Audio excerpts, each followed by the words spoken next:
Yeah, so this is on YouTube. This is a yearbook that we have in 1969. It's got all our classmates in here. And we got some of the accomplishments here. Well, what was hard was the first year. First year I went, and I was talking to everybody. I told everybody there's nothing better than Burt High School. I was really proud of going to Burt. The band, playing in the band, things that we did at Burt High. I was around people, what we were doing, and you know, that first year, I missed Burt. My mother is the one who put the situation together with the church at the time. So they convinced her that to send me, and so she had me enrolled in the school. And so all I knew at that time, being that young, I'm just doing what my mom told me to do. This is still bring back some memories here, actually. Oh, there we go. And that's my shot right there. That's your picture? Yeah, that's me. A lot of the inspiration I got was from watching and understanding what the civil rights movement was all about. You know, people like Rosa Parks and with Dr. King and John Lewis and those type of individuals had to do in order to go forward. You know, they were the first in their genre, in their particular social movement, and so we understood. I accepted the role, maybe somewhat reluctantly, but nonetheless accepted the role that, you know, if somebody was going to do it, then why not? You know, why not me? Father was sort of a visionary type individual.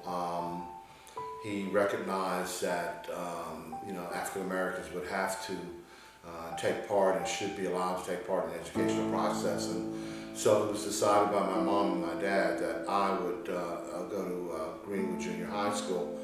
Prior to that, I went to a all-black school in Round Pond, Tennessee, which is out by Montgomery Central. I'm walking up the steps and I go to my homeroom. And when I get to my homeroom, I'm just sitting there, you know, just told me to take a seat. So I took a seat. So I'm just sitting there waiting, and then one of the guys in my neighborhood, Danny Walker, came in and he asked me, "What are you doing here, Clark?" I said, "What are you doing here?" Really, he helped break the ice for me because he introduced me to his friends. Perhaps I was like a commodity. I was different. Everybody's talking to me. His friends were talking to me at the time. But overall, the first day of school was good. In fact, Coach Johnny Miller met me in the hallway, asked if I'd ever played football before, and I told him no, I had not. And so he asked if I wanted to come out that afternoon for practice. And I said, sure, I'd love to do that. And so I did, and that's essentially how my football career got started. Eventually I played football at Greenwood Junior High School and played at Clarksville High School, and eventually went on to play at Vanderbilt University, accepting the scholarship there to play in 1969 as its first African-American football player. At the time, there was Burt High School, and when my group went into Greenwood, we were the first group to integrate the school system. And a lot of the kids felt like we had betrayed them, felt like, you know, we were sellouts, that we had somehow lost our black identity. You know, yeah, so it was from within the black culture, yeah, there was some pushback about us, about going to an all-white school. For a time, it's kind of like you're a person with no country, you might say. Those over there that were going to Burt, and because everybody really didn't know how important this was, they thought perhaps I was a traitor. You left us, you're better than us. No, never that. That wasn't, I had no thought about that. Here, I'm committed as somebody different and trying to make myself better than everybody else and push myself in another position. And so, you see, I had a conflict of pulling both ways. I'm just in the middle. And so the situation is that, you know, I have my old friends really didn't like me. There may be some new friends that I'm trying to make. They really don't like me. I don't know. I'm just there. So that first year, it was an adjustment for everybody. My world was a little bit different maybe than a lot of other African American kids, and I'll say that to be, you know, just because it was. I'd been used to involving myself in the majority society's realm. I remember I told you my dad was a painting contractor, and so we lived on the East Coast before we moved here to Tennessee. And I was, in fact, my dad was before he got his own business, he was the general superintendent for a white construction firm, you know, which was almost unheard of in those days. And I always hung out with my dad, so I was always around business people, like I said, people who make decisions. You know, I was always around the other culture. So it was a little bit maybe easier for me to interact and fit in maybe than it was for some other black kids who might have been, who their total experience might have been just simply a total black experience. I had no issues with any of the kids.